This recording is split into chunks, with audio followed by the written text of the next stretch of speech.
The Atlantic stretched endless and gray, its waves hammering against the steel hull of the Liberty ship Robert E. Lee. It was the spring of 1943, and below deck 300 German prisoners of war sat in silence. These were the remnants of Field Marshal Erwin Rommel's proud Afrika Korps, men who once drove their tanks across the burning deserts of North Africa. Now they were captives, their Tiger tanks reduced to twisted wrecks on the sand. They expected humiliation. They expected hunger. What they found instead was the first great shock of captivity. The Americans fed them better than German officers had eaten in Berlin before the war. Bowls of thick beef stew, fresh white bread with real butter, coffee rich and steaming. Hans Müller from Hamburg wept when he saw roast chicken placed before him. For him, it was the first real meal since 1939. At 22 years old, tank gunner Klaus Hartman pressed his face against the small porthole. He had fought from El Alamein to the Kasserine Pass, had seen his regiment reduced from 128 armored vehicles to just 11. He expected cruelty from the victors. Instead, he found abundance. In the quiet hum of the ship's engines, he began to suspect a truth that chilled him more than any battlefield defeat. Germany had never stood a chance. Days later, the Liberty ship steamed into Newport News, Virginia. Hartman and his comrades expected chains, cattle cars, or labor camps. What awaited them defied every image of American weakness they had been told by Nazi propaganda. They boarded Pullman passenger cars with cushioned seats and electric lamps. The train carried them inland, through a land overflowing with plenty. Fields of tobacco and corn stretched to the horizon, worked by tractors more powerful than anything they had seen in Europe. Roads filled with automobiles, ordinary workers driving cars finer than those owned by German officers. Children along the tracks waved, their shoes new, their faces round with good food. Even black workers, whom Nazi ideology branded inferior, lived better than many German officers. Hartman wrote in his hidden diary, "We are treated not as animals, but as men. We are fed like kings. And yet what I see outside this train window convinces me more than any battle. America is a nation whose strength lies not in soldiers alone, but in factories, in farms, in the very way its people live. No general can overcome such abundance." This was the beginning of a revelation. What these German prisoners saw in the coming months, American industry, agriculture, and humanity, would prove that the war was never truly a contest of arms. It was a contest of production, of organization, of values, and it was already lost. By the time the train crossed into Kentucky, the prisoners had grown quieter. They no longer muttered about propaganda or whispered comparisons. Instead, they watched in silence, as though each passing mile peeled away another layer of illusion. At a siding near Louisville, the train halted while workers unloaded heavy crates. Stenciled on the wood were names now etched into Hartman's memory: General Motors, Westinghouse, DuPont. He had never heard of these firms before, yet their logos seemed to be everywhere, on crates of machinery, barrels of chemicals, even on the trucks that rumbled past the depot. The American workers moved with calm efficiency, each man carrying his own set of tools. Mueller, the Stalingrad veteran, leaned closer and shook his head. "Do you see? Each worker has his own equipment. In Germany, whole shifts share one set." The implication was staggering. In Germany, scarcity defined every task. In America, abundance flowed even into the hands of ordinary laborers. The train pressed on through rolling farmland. Hartman noticed barns stacked high with hay, cattle grazing in wide pastures, rows of crops stretching like green seas. A tobacco farmer waved from his tractor as the train passed, and Hartman thought of his mother back in Bavaria, plowing their small plot with a tired horse, scraping thin harvests from exhausted soil. Here, the land seemed to give without effort, and the machines multiplied the yield. In Tennessee, the train stopped again. This time, a convoy of trucks rattled across a crossing just ahead of them. The vehicles were loaded with gleaming machines, their wheels secured with chains, their sides stamped with factory marks. "Where do they get the steel, the rubber, the fuel?" Mueller murmured. "We were told America was starving for resources." His eyes narrowed as the trucks vanished down the road. "If that was a lie, then everything we believed was a lie." Hartman felt the words settle like a weight. Propaganda had promised that America was weak, racially divided, corrupt, too soft for war. But outside his window, he saw a nation in motion, its roads alive with cars, its factories spilling goods into trains, its children well-fed, its land rich with crops. If this was weakness, then what did strength look like? As dusk fell, Hartman scribbled again into his diary, the stub of his pencil scratched across paper hidden in his boot. We see trucks, trains, tractors, and cars without end. Even the Negro workers drive automobiles finer than our colonels. In Germany, these men would be considered inferior. Here, they live better than most of our citizens. What does that say about us? Night cloaked the train as it moved deeper into the south. Through the blackness, sudden bursts of orange lit the horizon. The sky glowed with the reflection of blast furnaces. The roar of fire carried faintly on the wind. It was Birmingham, Alabama, and the Bethlehem steel plant that painted the heavens. Fritz Schneider's voice was hushed but awed. Do you see those chimneys? That one plant is larger than the works at Essen, and there are no ruins, no craters. They produce steel day and night while our factories are destroyed from the air. The prisoners pressed their faces against the glass, counting smokestacks, watching rail cars rumble beneath towering gantries. Mountains of coal lay stacked in dark heaps, waiting to be fed into furnaces that glowed like volcanoes. Conveyor belts clattered with ore, molten rivers spilled from ladles into molds, sparks showered the night. Hartman could scarcely breathe. If this was only one plant, what did the rest of the country look like? For a moment, he closed his eyes and pictured the ruins of German cities. Hamburg, Cologne, Essen, all blackened, all smoldering under the relentless rain of Allied bombs. In his mind, he saw the hollow-eyed civilians scrounging for food, the ration cards that promised only hunger, the children wearing shoes patched with scraps of cloth. Then he opened his eyes again, and the contrast stabbed at him like a knife. This war is already lost, he thought. When the train finally crossed the Mississippi River and pushed west toward Arkansas, the prisoners sat subdued. No one argued anymore. They had seen enough to know the truth. America was not the fragile, divided land their leaders had described. It was something else entirely, a land overflowing with power, a nation whose factories burned day and night, whose fields fed millions, whose children lived without hunger. In the Pullman's soft lamplight, Hartman wrote one last line before the guards called for lights out. We thought the battlefield would decide the war. Now I know it is the trains, the factories, the farms. America is not fighting to survive. America is fighting with abundance, and we, the sons of Germany, are only fighting to delay the inevitable. The train rattled on through the night, carrying them not just toward captivity in Arkansas, but toward a lesson in power that no battlefield could teach. The German prisoners reached Arkansas with heavy hearts, but their education in America's hidden strength had only begun. For weeks, rumors passed among the men about factories so vast they defied comprehension, about ships launched faster than submarines could sink them, about bombers rolling from assembly lines like automobiles. Hartman dismissed some of it as exaggeration. He'd seen propaganda too often to believe stories without proof. But the proof came soon enough. In Detroit, Michigan, stood a plant unlike anything the Germans had imagined. Willow Run, conceived by Henry Ford, stretched 3,500 feet from end to end, the longest building in the world.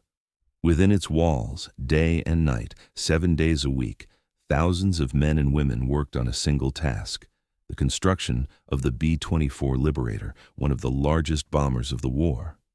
Each machine contained more than 1,500,000 parts, yet Ford's engineers had created a system to assemble them with the precision of clockwork. At first, even American generals doubted that an automobile company could build bombers. But Ford insisted. He designed Willow Run as if it were a giant highway turned inward. A mile-long assembly line wound through the plant, moving ceaselessly. Workers fastened wings, bolted engines, installed radios, wired electrical systems. The line never stopped. The moment one bomber rolled out of the hangar, another slid into its place. By the end of 1943, Willow Run was producing one bomber every 63 minutes. Hartman only learned of these details later, through conversations with guards and American workers, but when he first heard the numbers, he laughed bitterly. Germany, with all its industrial pride, could not match that output in a year.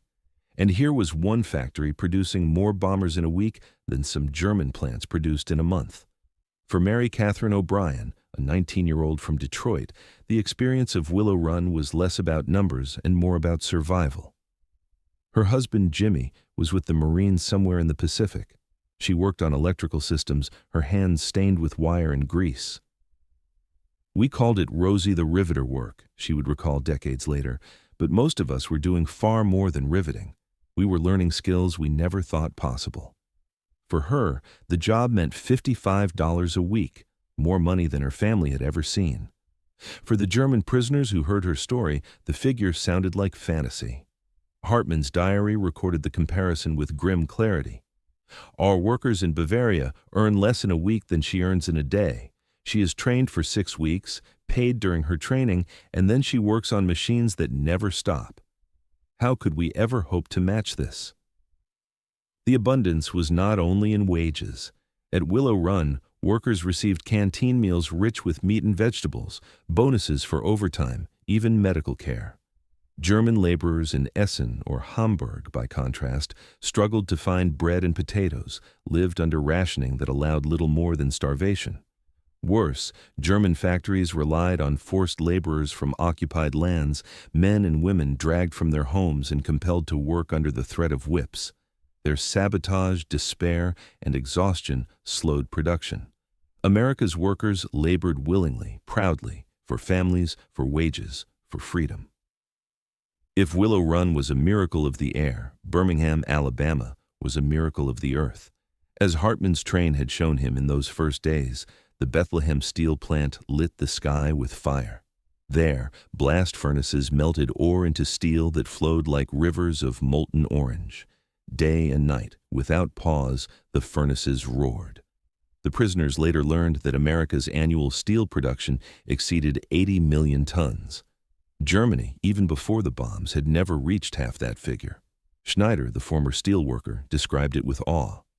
"One plant in Birmingham outproduces entire districts in Germany, and they do it without fear of bombs, without shortages, with every resource at hand.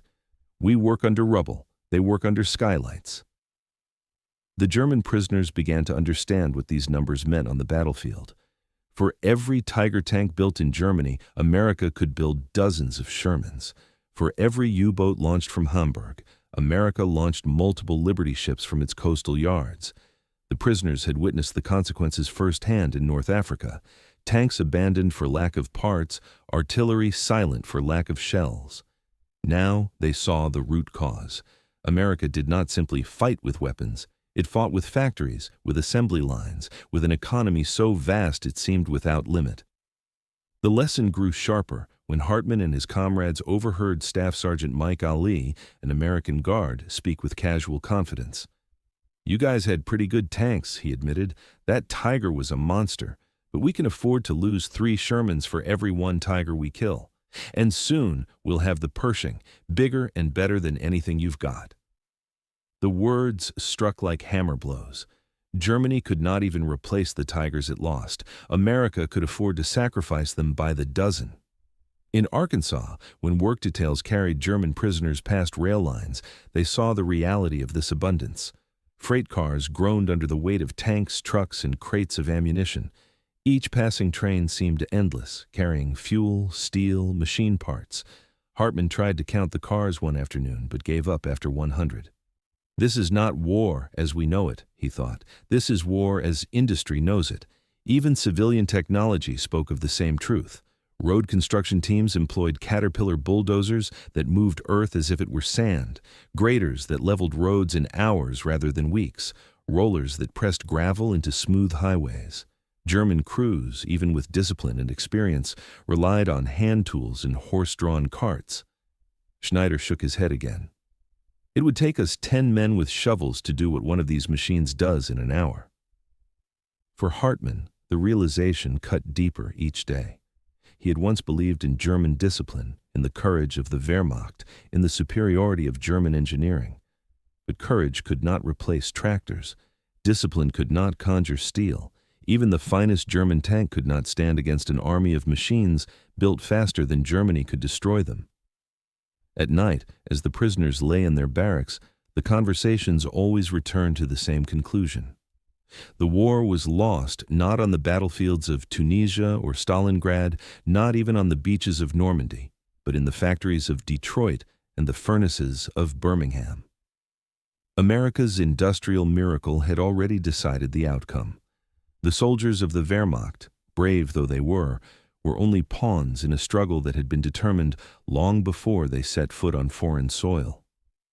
Camp Chaffee in Arkansas did not look like the nightmare prisons the German soldiers had imagined.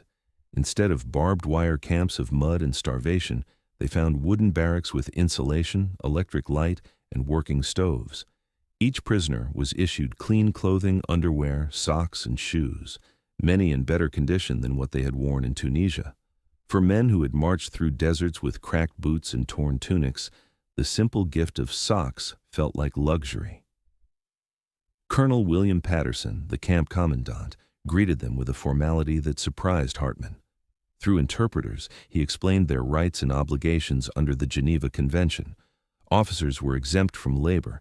Enlisted men would work for 80 cents per day, paid not in currency but in camp scrip redeemable for goods at the canteen. His tone was professional, not threatening. "You are soldiers," he said evenly, "and you will be treated as soldiers. Your duty now is to obey the rules of the camp. My duty is to see that you are treated justly." The canteen itself became a place of astonishment, shelves stacked with cigarettes, chocolate bars, coffee, even toothpaste. To German eyes, these were treasures of another age. Hartman recalled his mother queuing for hours in Bavaria just to buy black bread made from acorns. Now, as a prisoner, he could purchase American cigarettes with his labor wages. "We live better here as captives," Sergeant Muller observed one evening, "than our own people live at home." Soon, Hartman was assigned to a work detail on a nearby farm. Its owner, Henry Morrison, was a 60-year-old cotton planter who had lost a son at Normandy. At first, he despised the very sight of the Germans, but labor was scarce, and government programs made their work affordable. On their first morning, Morrison's wife served them breakfast: eggs, bacon, biscuits with butter and jam, milk, steaming coffee. Hartman stared at the table, stunned. This was a meal fit for an officer's mess, not for prisoners of war. Mrs. Morrison noticed their hesitation. "Y'all must be wondering why we feed you so good," she said softly. "Truth is, we got more food than we know what to do with. Government keeps telling us to plant more, produce more. Seems like there ain't enough ships to carry it all." The words struck Hartman like a hammer. In Germany, ration cards allowed barely 1,400 calories per day, when supplies even existed. Families starved on black bread, potatoes, and ersatz coffee. Yet here was a farmer's wife apologizing for too much food. Work on the farm deepened Hartman's lesson. He learned to drive a John Deere tractor that pulled a 4-bottom plow with ease. The machine produced 30 horsepower, its hydraulic lift and power takeoff systems decades ahead of anything German engineers had built. Hartman wrote in his diary, "This one machine does the work of 20 horses. Morrison owns 4, and John Deere made 75,000 last year. Even while producing tank transmissions, how can we compete with such power?" Agriculture revealed abundance at every turn. The farm used hybrid seed, commercial fertilizer, and pesticides unknown in Germany. Crops grew thick, yields surpassed anything Bavarian soil had produced. And most shocking of all, Morrison explained that sometimes the government paid him to leave fields unplanted simply to prevent overproduction. Hartman could not believe his ears. In Germany, farmers were forced to hand over livestock to feed the army, forced to surrender horses to pull artillery, forced to fight starvation with scraps. Here, in America, farmers were paid not to grow. Through the summer of 1943, the German prisoners worked under Arkansas' sun, learning every day that America's strength lay not only in weapons, but in food. Each meal at the farmhouse, each crate of government supplies, each tractor engine roaring across the fields reminded them, Germany was not merely losing battles. Germany was starving, while America was overflowing. Christmas of 1943 brought the most striking lesson of all. Packages from the International Red Cross and American civic groups arrived at the camp. Each German prisoner received chocolate, cigarettes, canned meat, cheese, and personal gifts. Hartman opened his parcel to find a wool scarf knitted by a church group in Little Rock. A note, written in awkward German, wished him health and peace, signed by a woman whose son was fighting in the Pacific. Hartman held the scarf in trembling hands. "What kind of nation," he wrote, "can afford to be kind to its enemies? We barely feed our own children, yet here they give gifts to prisoners." As the war dragged on, the prisoners listened to news from overseas. June 6, 1944. The D-Day invasion. 150,000 Allied troops storming Normandy, backed by 5,000 ships and 11,000 aircraft. The numbers staggered Hartman. Germany could not field such forces in an entire campaign, let alone one landing. The Americans called it Operation Overlord. For the prisoners, it was proof beyond doubt. Production statistics filtered into camp newspapers. In 1944, American factories produced 96,000 aircraft, 29,000 tanks, 17 billion rounds of ammunition, and nearly 500 million artillery shells. Hartman copied the figures into his diary. "These numbers are not war," he wrote. "They are nature itself. They are storms, floods, earthquakes. No man can stand against them." Even casual remarks from American guards reinforced the truth. Sergeant Ali smiled one afternoon as a freight train thundered past, loaded with Shermans. "We're making tanks so fast we don't bother to count. You had your Tigers, sure, fine machines, but we'll drown you in Shermans, and the Pershings are coming, bigger, better, you'll see."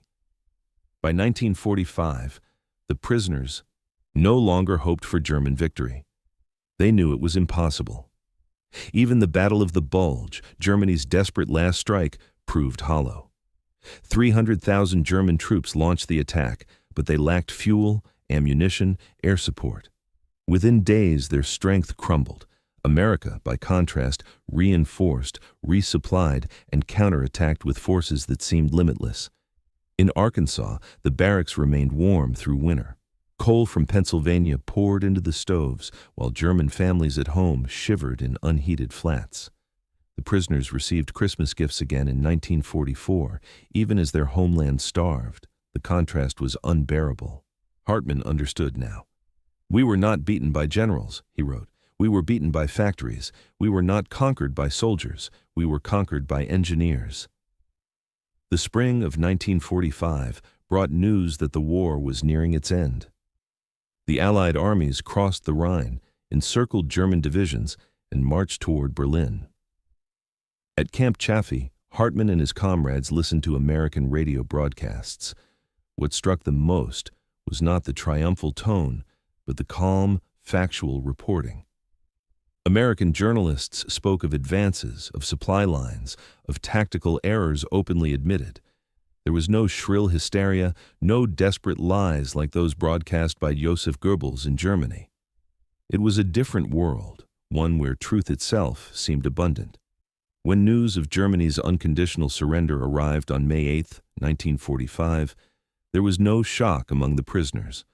They had known this outcome since their first train ride across Virginia 2 years earlier. Still, the formal announcement brought silence to the barracks. Some men wept quietly. Others stared into the distance.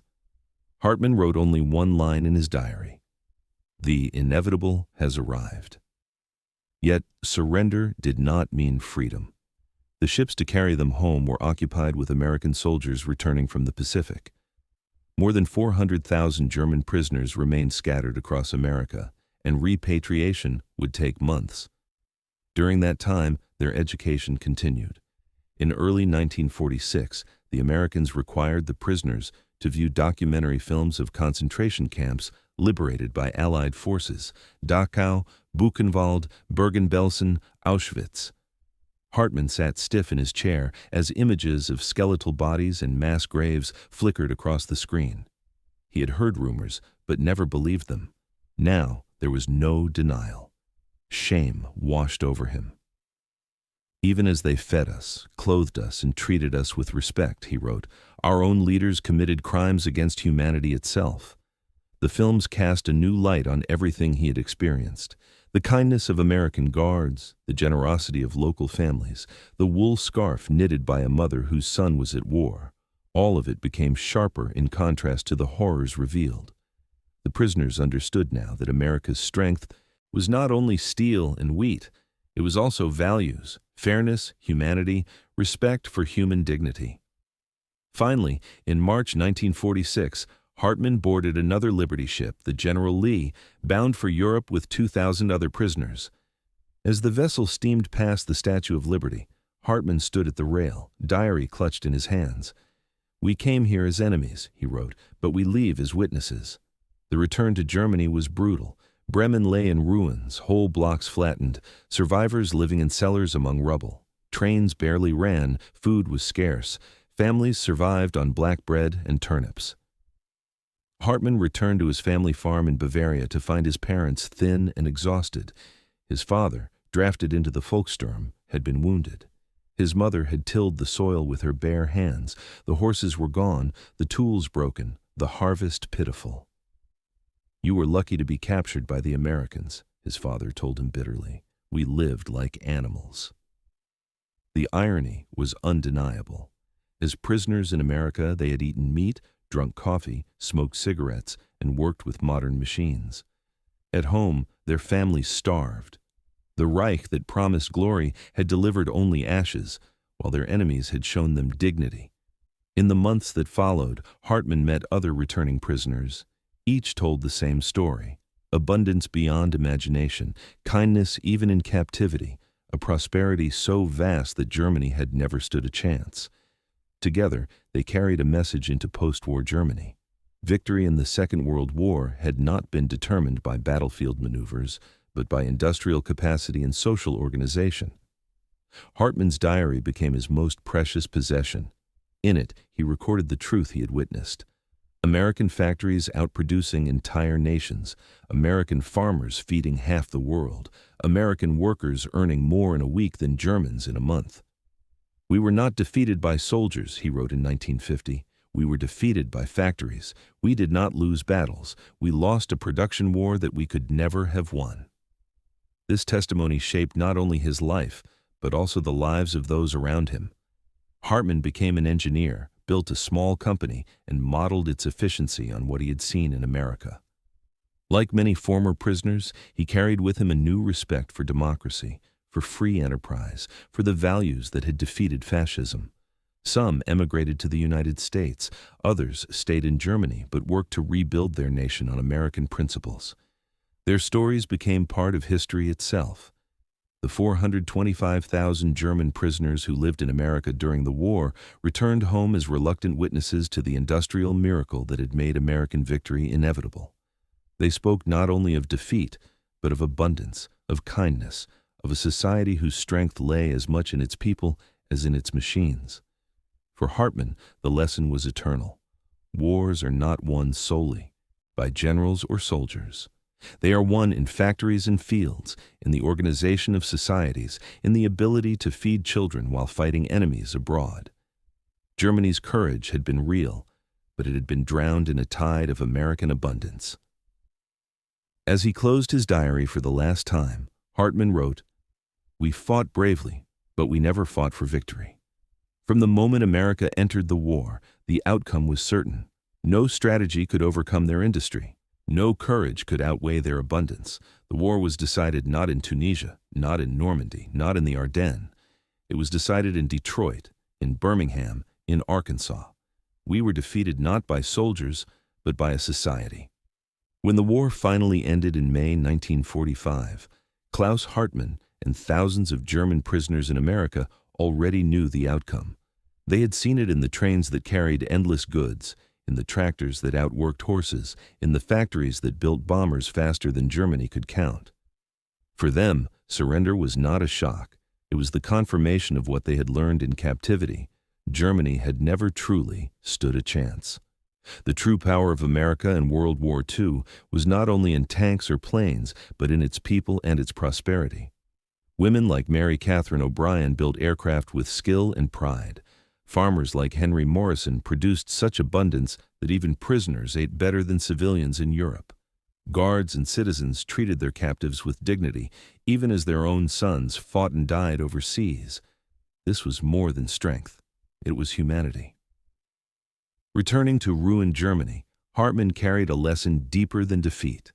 Wars are not won only on battlefields. They are won in factories, on farms, and in the values of free societies. America proved that democracy and abundance were weapons greater than any Tiger tank or U-boat. And so, the story of these prisoners reminds us still. Victory in World War II was decided not only by courage, but by capacity. Not only by generals, but by the strength of a nation united in freedom. If this story touched your heart, do not scroll past. Like, share, and subscribe, because history has been hidden long enough. Together, let us honor the truth and carry forward the simple message. Even in war, humanity can shine and peace can be restored.